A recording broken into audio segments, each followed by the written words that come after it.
Hello, everyone, and welcome back to the Wade Foster Show.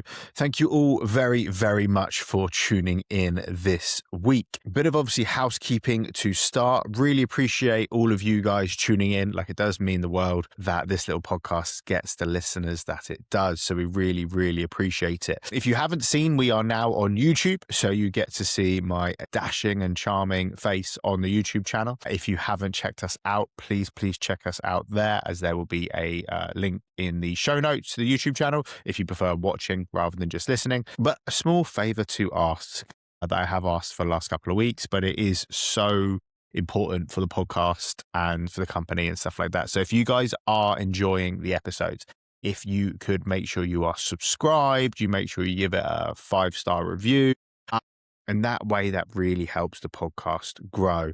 As I say, we have no funding for this podcast. It is purely me trying to give the best health advice I can to busy people who want to be healthy, but also live a good life. And I feel there's not many areas that cover really what I like talking about. Yes, there's so many health coaches and so many health things you can all listen to. You got your Hubermans, you got your Atias, you got your Rhonda Patrick, got Brian Johnson, longevity. There's so many of these things, but then you've got people that go down, we're primal, we're ancestry, we're this, where I simply want to look good and have a good life and live a long life while doing it. And that's kind of what I want to teach. I want to teach people that you don't have to go all in on optimization. You don't have to go all in on all these crazy stuff. You can have your cake and eat it too in moderation. And that's the principle that I'm leading with today.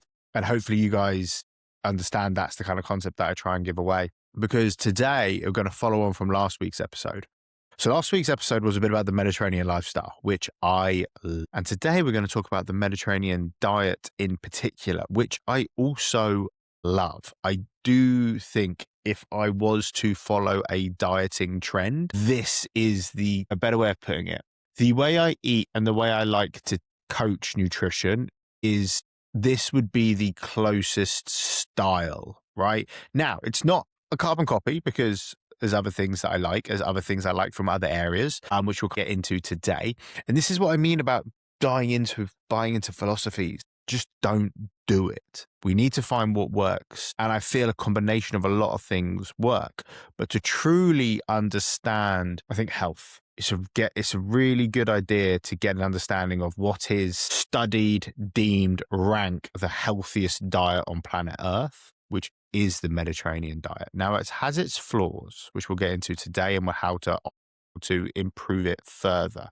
However, in nearly every nutritional study, heart health, longevity, the healthiest diet comes out as the Mediterranean. But I don't really want to just talk about the diet. The Mediterranean diet is a lifestyle. It's a way of living. It's not just the foods. So that's what we really want to dive into today. We want to look at a practical approach, because I know everyone listening to this is busy. You're eating out more than you're cooking at home. You're grabbing things on the go. And you need something that actually fits your real life, similar to me, not some idealized version of sitting on a terrace, in the Amalfi Coast with a glass of wine and unlimited time to cook. That's not really realistic for us. So what we're going to cover is what this way of eating is really about, why it works, and then I'm going to give some genuine practical tips on how to start living it, or how to start incorporating it more into your lifestyle, in between busy meetings, in between the kids, in between just life in general. But one thing that I want to touch on, which I cannot remember if I touched on in the last podcast episode, I may have done, but this is my constant battle that I have. And it's basically two concepts that don't really work. And I think my mission in life is to make them work and teach people how to make them work. So the phrase is as such: you move to America to make money, right? The American dream. You move to the richest people in the world, the biggest companies in the world, all America. Like, America is the definition of hustle culture. Work hard, make money, no rest, etc. Right? So that's why you move to America. Very, very entrepreneur, very business savvy country. You move to the Mediterranean to live a good life. And I love that. You move to the Mediterranean to live a good life. slow mornings, slow evenings, long dinners, good coffee, good wine, great conversation, great weather. So my mission is to bring these two together. Like, my mission is, how can we have both? We are smart enough, intelligent enough, proactive enough individuals that we can make this work. How do we make this work? And it starts with what we put in our mouth, right? How we choose to eat, how we choose to look at nutrition. So let's dive in. The Mediterranean diet isn't something that was invented by a dietitian, a nutritionist, or designed in a research lab.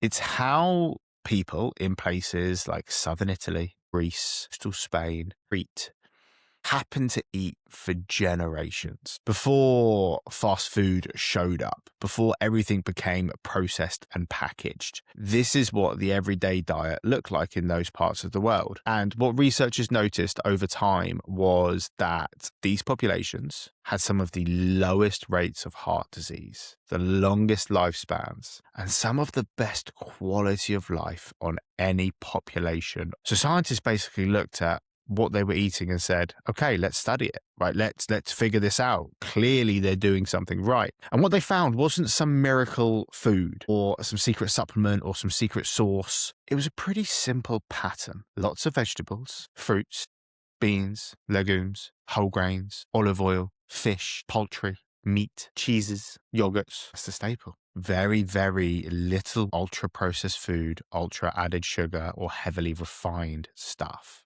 It's very, very simply a whole food diet. That's the pattern. And the reason it works is because any of those things is like a superfood. When you combine them, it's the whole combination of them, day after day, year after year. It keeps inflammation low. It keeps your heart healthy. It keeps your gut in good shape, and generally supports how long and how well you are going to live. But here's what I really want you to take away. And this is the thing that changes how you think about it. The Mediterranean diet isn't about restriction. There's no food you're told you could never eat. There's no real macronutrient target you have to hit every day. It's more of a direction rather than a rule book. And that's actually why it outperforms almost every other diet in the long run. Not because it's the most aggressive approach, not because it's like people can actually live around it in a sense. Like, it's just a way of living because people can follow it, can understand it, can enjoy it. And that's the key. Too many things, too many diets are restrictive. What do we have to cut out? What do we get rid of? Carnivore, basically you're only allowed to eat meat. So it restricts from every other food group. You have paleo. Basically K-BAT, right? So meats, fruits, and vegetables. So good, right? Still decent looking there. Ketogenic diet, no carbs. So they're all about restricting stuff. But the Mediterranean diet isn't about restricting. If any of you have watched Stanley Tucci Living in Italy, watch that show. Very few overweight people. Very, very happy people. And they're cooking pastas. They're cooking with olive oil. They're cooking with butter. They're adding pork, pancetta, bruschetta, high fat meats. It's not about the leanest source of chicken breast or this, that, and the other, right?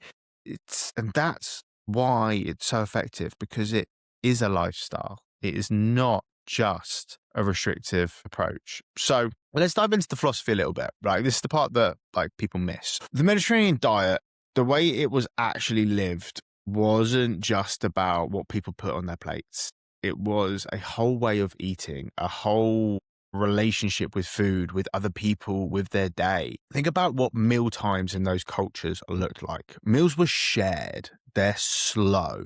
They're social. You sit down with people you care about. You take your time. You're actually present for the meal rather than eating in front of a screen or eating at your desk or shoveling something down in your car. Food is enjoyed, not just consumed. And I'm going to hold that there. Food is enjoyed, not just consumed. Now, I have a master's in nutrition. So food has been a big part of my life for a long, long part. I find food fascinating. I have lived a very, very restrictive life for a lot of my life, right? I was a bodybuilder, pro fitness model. I ate pretty much white fish and asparagus and egg whites for 3 years in a row. Just that was my diet. Life fucking sucked. Life sucked. I love cooking. I love food. And food should be enjoyed, not just consumed. Anthony Bourdain approach to life, right? Like, look at Anthony Bourdain. Not overweight, not obese. Obviously, sadly, passed away from suicide. But you watch his shows, you watch him, like, eat some of the best food in the world. Not overweight, like, aesthetically healthy. Now, mental health is a different side of things. I'm from Anthony Bourdain, and that's not a conversation for this this podcast. But food should be enjoyed. And I think the issue that we have in the Western world, when you hear food should be enjoyed, you think of abundance. I'm going to eat so much. That's not really enjoying food. Enjoying food is flavor, it's taste, it's texture, smell. Really, really enjoying the process of cooking and the company. So there's also a rhythm to the Mediterranean lifestyle, Mediterranean diet. People in those regions weren't snacking every 2 hours. They ate real meals. And those meals were satisfying enough that they didn't need to constantly graze. And throughout the day, they were just naturally active, naturally moving. And it was a way of daily life. So now, as much as all of us, and I want to and may do in my life, like, we're not all going to move to the Amalfi Coast, right? We're not all going to move that way. And I'm not saying you need to overhaul your entire life, but I think there are some simple philosophies from this lifestyle, this diet, that if adopted would change so many things when it comes to your health, your longevity, how you look, how you feel. So let's actually focus on some. Number one, Mediterranean diet philosophy that I believe we should follow. Slow down when you eat. Seriously, just this one thing will make such an improvement. Slow down when you eat. And what do I mean by this? You should never eat in front of a screen. Ever, ever. No phone, no TV, no laptop, no desktop. Never eat in front of a screen. You should be sitting down present with that meal. You should put down your knife and fork after every bite. Slow down eating. Enjoy the food. This is not only going to help, like, just the enjoyment of eating, but also help with digestion. We are supposed to take about, I think it's 20 chews before we swallow. Okay? 20 chews. While you're listening to this podcast, I want you to chew 20 times. Right? I'm not going to do it because it'd be the weirdest podcast episode. But I want you to chew 20 times. See how long that takes. That is how much chewing we should be doing for each bite in order for our stomach to be properly prepared to digest and absorb the vitamins and minerals we need. So this is why just the simplest hack is you take a bite, you put your knife and fork down. Chew, swallow, another bite, off you go, right? You shouldn't be just shoveling. Like, if you still have food in your mouth, you shouldn't be putting more food in your mouth. You chew, you swallow, you digest, you go again. So even if you're eating alone, I want you to put the phone away, actually taste, actually eat, actually enjoy your food. So slow down when you're eating is the first thing we're going to look at when we're adopting a Mediterranean diet, a Mediterranean lifestyle. Secondly, where possible, and this one's tough. This is something I personally need to really, really work on because I own a remote company and I live on my own. Make meals social when you can. Eat with people. Have a proper dinner at the table. This isn't just nice in theory. People who eat together tend to eat better quality foods. They eat actually less overall and they feel more satisfied. So it's a built-in check to stop mindless eating.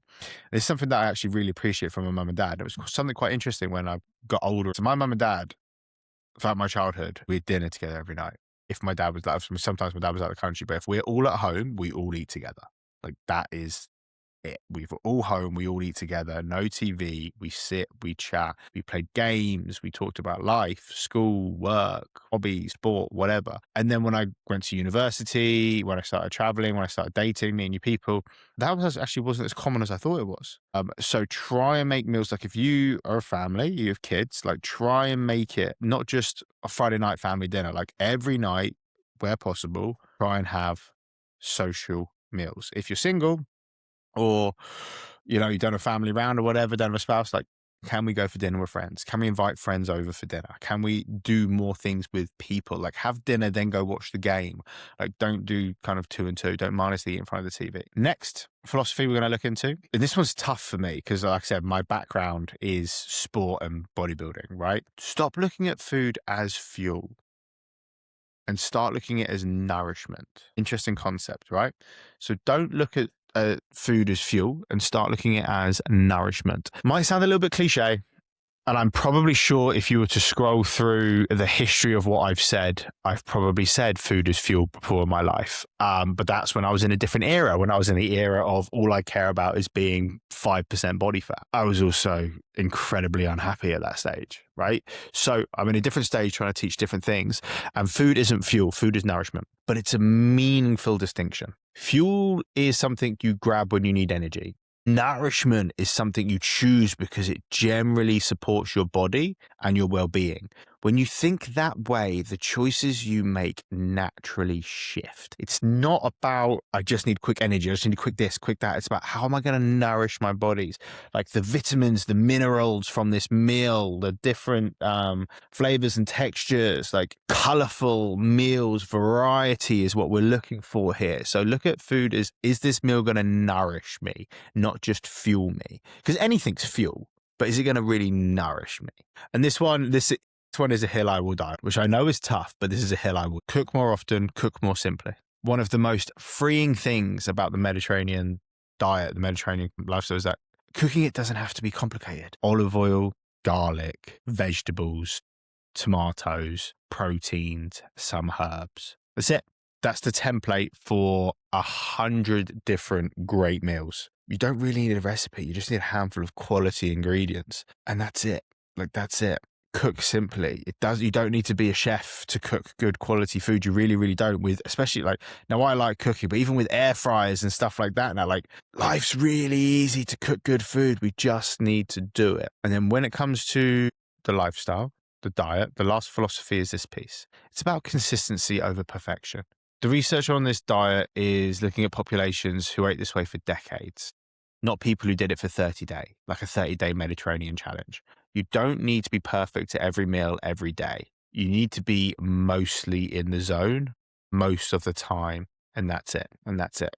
Okay. So how do we actually practically do this stuff? How do we actually look at this? So let's get practical. Let's get into it. Like, how can we actually adopt this more in our lifestyle? Because this is where conversations about the Mediterranean diet fall short for a lot of people, especially the type of people who listen to this podcast, type of people that we work with, a bit like myself. They give you a beautiful food pyramid. They tell you to eat more vegetables, eat less, processed food, and they leave you on your own.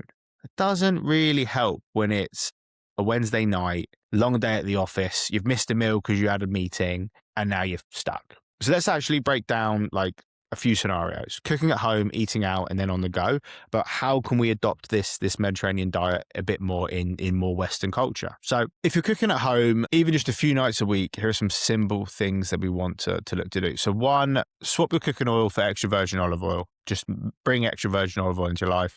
This is probably the easiest change you can make, and it makes a real difference. Now, with olive oil, you need to get good quality olive oil. So you want to make sure you get this from one farm source, and it's in a glass bottle, and it's opaque. It's not clear. Okay, you want to get good quality olive oil. You use it for cooking. You use it as a dressing. You use it as a drizzle to finish dishes. It is a beautiful, beautiful ingredient.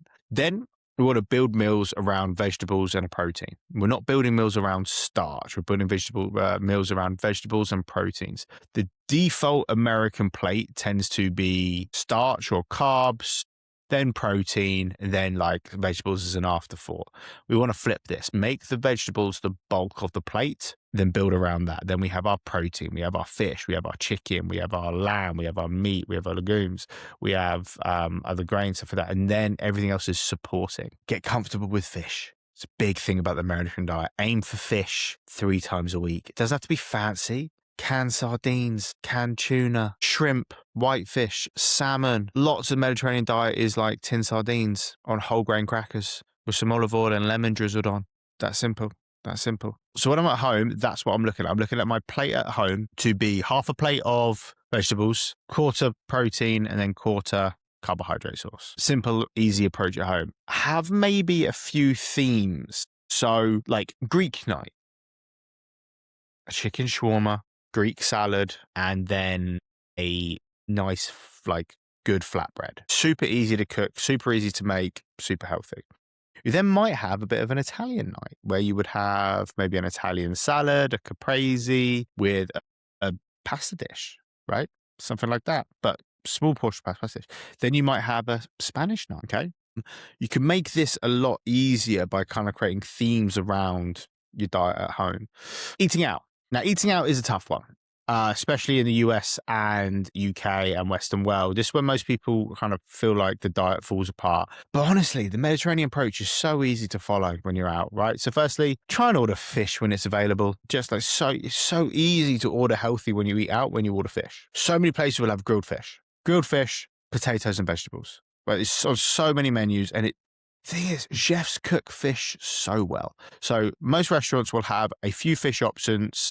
And that can be your default. Grilled, baked, fried, ideally maybe not fried, but even fried fish is better than some protein options. Try and get olive oil, right? Try and get them to cook with olive oil if possible. Make sure you're ordering salad as well, right? Like be it salad as a main, salad as a side. I will always make sure I'm at least having a meal like salad as part of it. And I'm like, also salads at restaurants are way better than what you make at home. They just are. They use better ingredients. They use more ingredients. It's not just like a bed of green leaves. It's like some beautiful flavors and stuff going on. So fish and salad when you're ordering out.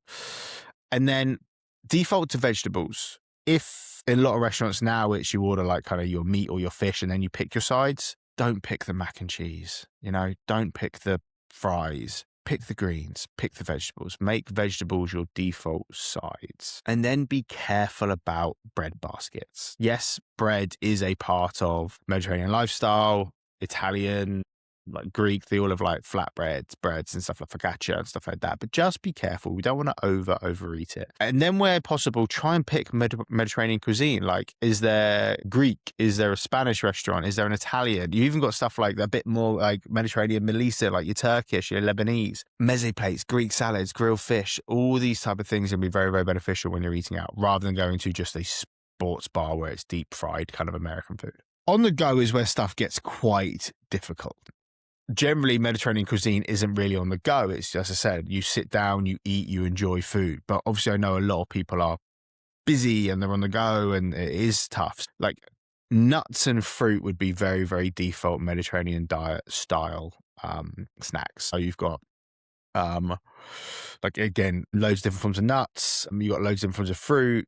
You got dates and prunes and stuff like that. Very, very Mediterranean. Grapes, very, very Mediterranean. Also, you've got from a protein standpoint, like I said, tin sardines.